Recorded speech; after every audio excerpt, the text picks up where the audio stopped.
I'm David Beadle. Here's what's happening from RateAlertNow.com. 30-year mortgage rates were up slightly on Thursday, reversing a three-day downward trend. The Treasury's announcement of another $118 billion of borrowing during the middle of next week reminded traders that the government's printing press never stops cranking out new debt. In fact, it's even easier to borrow than in the old days because the IOUs are no longer actually printed on paper.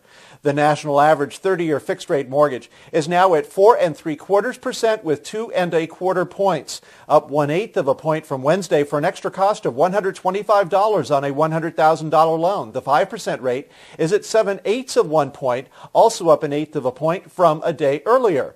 Remember, 1 point is worth 1% of the loan amount. This means 1 point is $1,000 on a $100,000 loan and $2,000 on a $200,000 loan. When it comes to a 2-point loan, that represents 2% of the loan amount. This means 2 points is $2,000 on a $100,000 loan and $4,000 on a $200,000 loan. The national average 15-year fixed-rate mortgage was up 1/8 of a point as well, with the 4.25% rate now at 1.38 points. The 4.38% rate is at 3/4 of 1 point.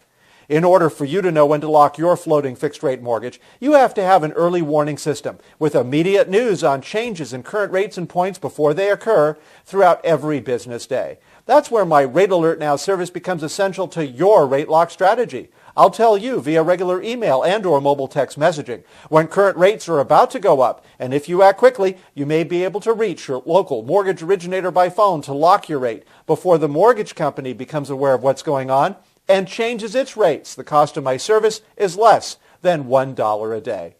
The February Consumer Price Index was unchanged from a month earlier. However, energy prices have shot upward since the survey was conducted. Therefore, it appears likely that March inflation will be higher when the new data are released next month.